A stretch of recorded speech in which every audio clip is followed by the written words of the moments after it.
Alright, so here I am playing another classical game, and my opponent, another national master, actually allowed me to play my first exchange sacrifice in a classical game over the board, right? Here, guys, I wanted to show you from a few moves before, but first, let's talk about why we do this move in this moment. If you think about it, after knight takes, queen takes, pay attention to my rook on the semi-open file. My bishop is well placed. My queen is centralized. My knight is a monster. So it felt right, and of course, I couldn't miss this opportunity to play an exchange sacrifice, right? Now, with that said, those of you who have been with me from the beginning and you went over two of the most powerful middle game lessons we've had, lesson number 52 and number 100 and something, we said, guys, that having the knight in the center, the powerful knight, is not enough. From this moment on, all of you should know the plan. We have to use the squares the knight is controlling. Of course, at this point, I'm more interested on these two because the king is on the king side, and more specifically, f6 because my rook, my knight, my queen are attacking it. And you're gonna see how this f6 was decisive in the game. Now, like I said, let me go back a few moves. So here we go, knight d4, and I just go pawn takes. Don't forget the knight is hitting c2, but after pawn takes pawn, I'm hitting this knight. So if they go knight c2, I get out of the way, and then after I collect on f6, I'm going to develop my bishop and collect that knight as well. So after f takes e5, we got knight g4, knight takes d4, and then after pawn takes, my knight lands in the center. Very powerful knight. Knight goes to e5, and now very straightforward. What to do at this point? Well, the only piece we haven't developed is the bishop. Same thing for black. So bishop f4, active square for the bishop. Believe it or not, I considered bishop d2, but of course, I quickly rejected it because it's just too passive. So bishop e6, and now from this moment on, it's all about the major pieces. This rook is already pretty good. I need to improve my queen. I need to improve my rook. Now, queen b4 is a move that came to mind right away. And guys, it's the same thing I told you on lesson number 200. If you prepare your openings properly, you review games after the theory is over, you get the typical ideas. And believe it or not, these ideas are going to stay in your head. Like queen b4, I didn't even remember it, but when I got here, it just made sense. It's active, I'm hitting b7. And then after queen d7, I had prepared bishop h6, guys. And this move, I thought of it because since we play sort of the same thing with white and black, since I play the King's Indian defense, I play the Pierce defense, this has been done to me before. I have my fianchetto, they deflect the bishop so that they could do the fork. And now you can start to see how the knight is constantly paying attention to those key squares. Of course, after bishop a6, my opponent said, I'm not going to take, instead knight c6. And now at this moment, notice how the evaluation went up a little bit, so 0.57. Here I was considering queen a4, queen c5. Initially, when I did bishop a6, I thought, well, if they take on e6, I take on g7. If they go knight c6, I go queen d2. So I had something prepared, but then when I play knight c6, I review it again. And queen a4, I didn't like it that much. Queen hanging on the same diagonal as his queen.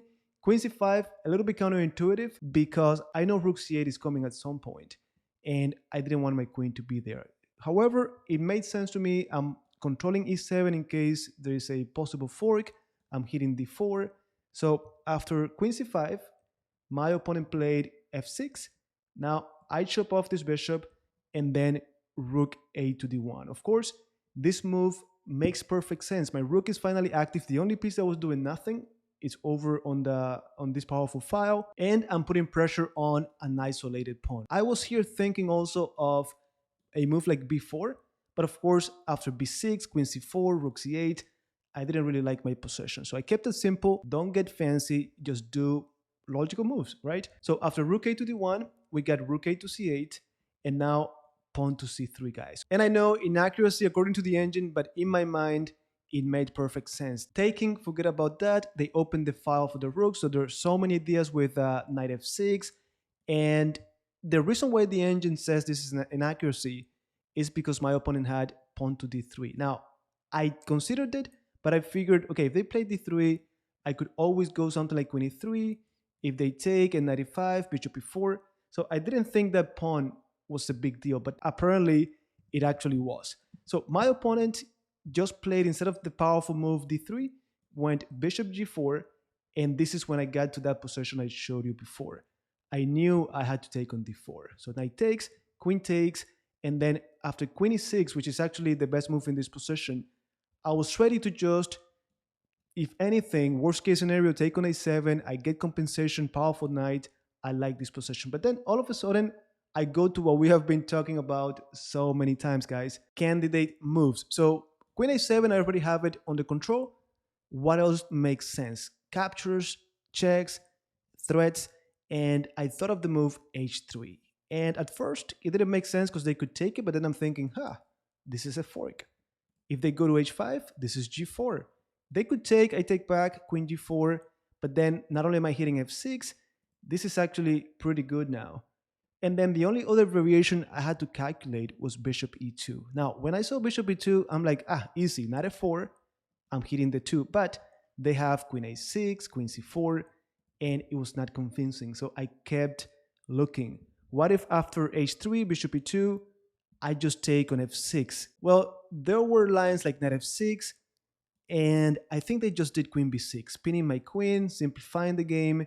I didn't have any good checks unless it was double, because the queen is pinned and they could always take it. So I didn't like that position, but I kept pushing. I felt like there was something here. And after h3, bishop e2, I looked at rook f2. Very cool idea. Bishop has to move. And now the rook is getting on this diagonal. So in the game, I went h3, bishop e2, rook f2. And notice that, again, the engine says go for the pawn right away. But again, if I had taken on f6, this line, remember, I just didn't like it. They're pinning me, and I have nothing because the queen is going to get captured, right? So instead, I went rook f2, and then my opponent had only one move here to stay in the game, guys. And at this moment, when I played rook f2, I stood up, and when he played bishop a6, I got it. And if you look at the evaluation, it went all the way to 406. Only move to stay in the game was bishop b5, and I knew it. And I was like, if he finds the only move, well, at least I have queen a7. Notice that it's 0.44 for the black pieces, but still, I felt okay in this position. Now, my opponent made the mistake, and now, guys, we pay attention to our powerful knight, the squares it is controlling. Now, try to understand why knight f6 works if you haven't seen it. But basically, we have, let me go back here, we have knight f6, rook takes, queen takes, and then queen d7 with a fork. So little tactics, but at the end of the day, it is a nice combination. So we take, and this is the second brilliant move. That was good. An over the board game, 2 brilliant moves. That's really nice. And of course, I'm throwing now these covered checks with checkmate, right? So they take, I take on f6. I am once more throwing a discovered check if they don't take me. So they had to take queen d7 fork, king h6, I took, and then after queen b6, I was ready to move to h2, and I probably should have, but I was like, what if they take on b2, pinning the bishop, and I had already spotted a very nice checkmate idea. Check, king goes up, check, and then checkmate. So I needed my bishop to not be pinned. So I went king h1, queen f2, and then at this point, I'm like, okay, I want to continue to threaten the checkmate, but also I want to threaten to simplify the game. I'm up by 2 pawns. This is actually completely winning. And if you look at the evaluation, guys, it's 448. I went queen b8, and then my opponent simply took the pawn. Of course, they were already in trouble, but then this made it so much easier. Check, and then finally checkmate. So again, guys, I know that it sounds like I'm bragging about this game, but now we are on lessons 200 and something, and we're going to be talking about this concept of sacrifice exchanges, and this is a good way for you to get your feet wet. Soon, we're going to have a lesson in detail about when to do it, what to look for when you do it, and so on. So going back to this position, rook d4, everything is in place. And of course, my opponent didn't play the best moves afterwards, but at least we continue to play energetically, and we paid attention to what we learned on lesson 52 and lesson 124, I believe.